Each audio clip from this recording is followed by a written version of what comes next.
Hello, hello, hello, hello. Ẹ̀yin èèyàn mi. A kú dédé àsìkò yìí o. A kú bójú ọjọ́ ṣe rí, a kú bó ṣe ń lọ. Lóhùn á ràn wá lọ́wọ́. Àmín. Ọ̀rọ̀ Ashley. Ashley tó ń sá kúbẹ́kúbẹ́ káàkiri. Àwọn tó jẹ́ pé àgọ́ aláàgọ́ náà ń wò ṣiṣẹ́.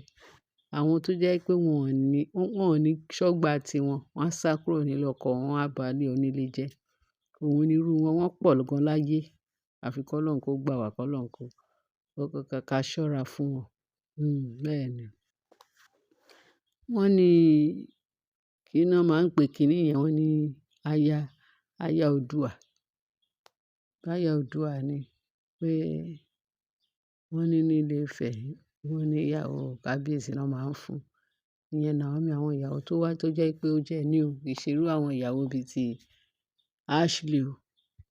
Ashley olójú kòkòrò tó sáré wá gba 1 kó lè di 10 sí lọ́wọ́. Wọ́n ló wá pé òun fẹ́ wá ṣiṣẹ́ ní ààfin. Iṣẹ́ náà tó wá ṣe láàfin, àṣé kó lè ọgbọ́n láti wá di ìyàwó kábíyèsí, láti fa ojú kábíyèsí mọ́ra. Before you know it, ó lóun wá di ìyàwó kábíyèsí. Kábíyèsí ta sí.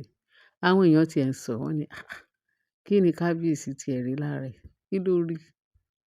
Pé kò tiẹ̀ fine tó ẹni tí kábíyèsí lè fẹ́. Òun nìkan ló ugly jù nínú gbogbo wọn. Gẹ́gẹ́ bí wọ́n ṣe sọ, allegedly àwọn èèyàn ló sọ bẹ́ẹ̀ o. Wọ́n ní ó dé wà. Kí ló entice ẹ̀ lára kábíyèsí?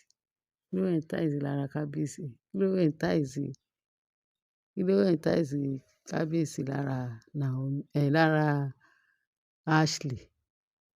Because wọ́n ṣe rí ṣá pé àṣé ògbólógbòó ni. Ṣá mọ̀ pé olóògùn ni. Shrine ló ti ń ṣiṣẹ́. And àwọn oní-shrine yẹn, gbogbo èrò ọkàn wọn. Lóòótọ́ àwọn tí Ọlọ́run ń lò wà nínú wọn, but àwọn kan, àwọn tó ń ní ìdáríjì, tó ń fẹ́ ìdáríjì, tó jẹ́ pé àwọn àti èṣù náà jọ ń jẹ, náà jọ ń mu. Àwọn tí inú wọn korò. Tó jẹ́ pé ibi ṣá náà máa rò fún ọmọnìkejì. Àṣé ibi ló rò wá sínú ààfin. Tó fi di pé ìyàwó kábíyèsí ló fẹ́ dì. Nítorí pé òun ti jẹ́ ọmọ ìlú. Òun ti jẹ́ kiní kan. Ṣé ìwà tí ẹ jẹ́ kí kábíyèsí tí ẹ choose ẹ? Bó ti ẹ̀ wí kábíyèsí tí ẹ ṣe fẹ́ fọ́mọ ìlú ẹ, ṣèbí òun àti kábíyèsí tí ẹ máa kọ́ọ̀tù. Bẹ́ẹ̀ tí ó wá pé òun fẹ́ wá ṣiṣẹ́. Òun fẹ́ rúgbà. Ó ti ẹ̀ ń yà èèyàn lẹ́nu. Pé ìwọ tó wà nílùú òyìnbó fún rẹ, tó ti wà civilize, tó ti ṣe kiní. Àṣé ọgbọ́n láti wá gba ọkọ lọ́wọ́ Naomi. Fẹ́ gbọ́kọ Naomi. Àṣé tìtorí ẹ rí pé dubious attitude, dubious evil character ni. Bó ṣe wọ ààfin nìyẹn. Wọ́n lè ṣe tó jẹ́ pé àwọn gan lolóògùn. Àwọn á ṣe òògùn á ṣe wọ́n gbogbo wọn. Wọ́n jọ jẹ́ part and parcel nínú òògùn ṣíṣe. Tó tún serve òògùn. Kò ṣe ní ṣe oríṣiríṣi láti win ní àti kábíyèsí. Bó ṣe gbọ́kọ lọ́wọ́ Naomi nìyẹn. Tó bá di pẹ́pẹ́ sí gbogbo nǹkan tó lérò pátápátá, gbogbo nǹkan tó sọ pé òun fẹ́ gbà lọ́wọ́ kábíyèsí, Ọlọ́run ò gbà fún un. Ó tún ṣe. Ó dúró. Nígbà tí Ọlọ́run ti rí pé ibi ló fẹ́ ṣe, kò rí oyún ni. Tó bá jẹ́ bẹ́ẹ̀, irú àwọn Mariam kò yẹ kó wọ ààfin. Ó wọ ààfin ṣíwájú Mariam.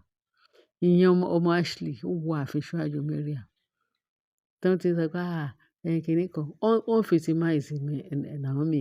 Wọ́n lé Naomi. Ẹsẹ̀ ò balẹ̀. Ohun yìí kan náà ni. Ashley kan náà ni. Àṣé àròpọ̀ bí wá rúgbà. Àṣé ọgbọ́n láti wọlé sí kábíyèsí lára, láti gbọ́kọ lọ́wọ́ Naomi ló ń wá. Ló fi sọ pé òun fẹ́ ṣiṣẹ́. Àṣé iṣẹ́ kọ́ ló wá ṣe. Tó bá dẹ̀ ti bẹ̀rẹ̀ ìgbà tó fẹ́ rù yẹn. Tó bá ti bẹ̀rẹ̀ arúgbá báyìí.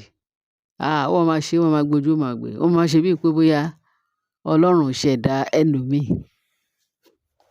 Kò rí nǹkan fi yangàn.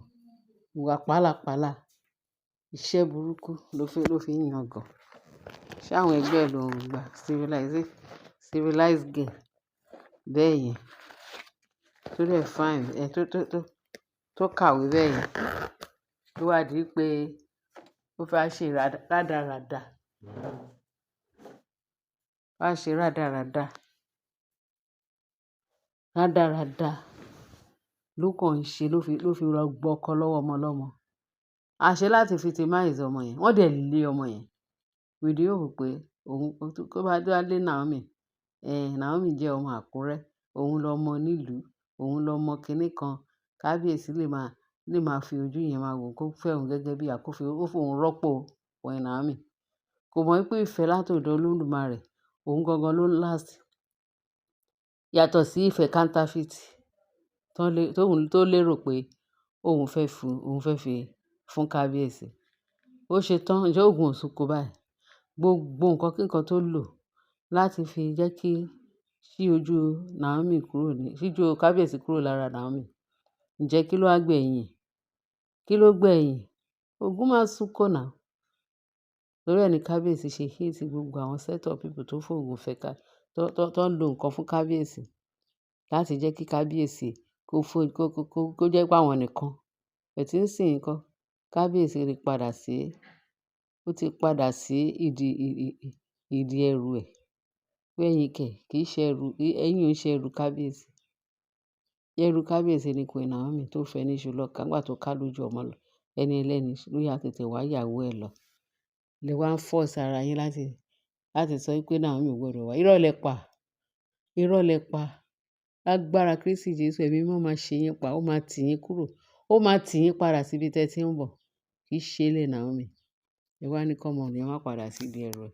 Ẹ̀yin gbogbo yín pátápátá lẹ máa rí iná kànga tó bá ní kí Naomi máa wà padà sínú ààfin.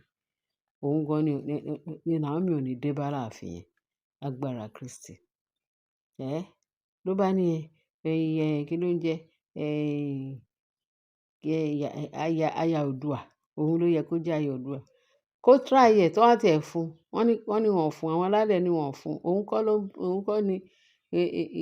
kọ́ ni ẹni tó kíní ẹ̀tọ́ ẹ̀kọ́, òun kọ́ ló tọ́ sí. Bí ìyàwó kábíyèsí tí kábíyèsí fẹ́ ní ṣùlọ́kà, òun ní aya Oòduà, òun náà fi fún. Ló bá ní láéláé pé kò ní ṣe. Ṣé òun lọlọ́run ni? Àbọ̀ òun àwọn alálẹ̀? Ẹ rí pé kò ti ẹ̀rọ náà lọ. Ó kàn misuse gbogbo agbára yẹn.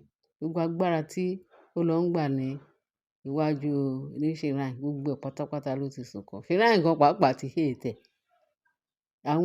Àwọn tó lọ ń ṣòògùn lọ́wọ́ ẹ̀ ó ti hate ẹ̀.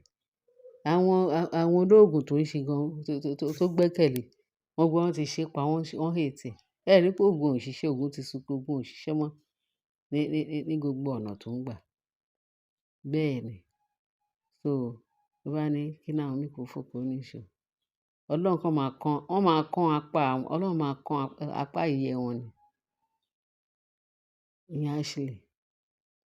Wọ́n ní kábíyèsí, kí ni kábíyèsí rí? Ní kábíyèsí kò tí ẹ̀ wọ́ọ̀tì ẹni tí kábíyèsí lè fẹ́. Wọ́n ti mọ̀ pé Queen Naomi kò sí ẹwà tó dàbí ti Naomi. Òun ni gbogbo wọn ṣe ń ṣe fílẹ́ńgé tí wọ́n lérò pé bóyá ayé wọn dára ju ti Naomi lọ. Ìyẹn lẹ máa fi mọ̀ pé wọn ò lè ever ní Naomi. Owú jíjẹ yẹn ló fi high tó yẹn. Ẹ̀yin èèyàn wa, ẹ ṣé jàre bẹ́ẹ̀ ṣe ń tẹ́tí sí i. Mo ní kí n fi eléyìí tó wa létí kẹ́ gbọ́ bó ṣe ń lọ.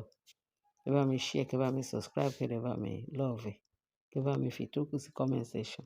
Kọ́ta gbọ́ ni pé òun ló yẹ kó fi ṣe aya Oòduà láti bo sí bo. Wọ́n ní àwọn ìyàwó, àwọn ará Ifẹ̀ gan, àwọn obìnrin ilé Ifẹ̀ pé wọn ò ní gbọ́, wọn ò ní gbà, pé wọ́n máa riot. Bọ́n ti ẹ̀ ṣìṣe, kán ṣèṣì kan gbé fún, kán sọ pé òun ni.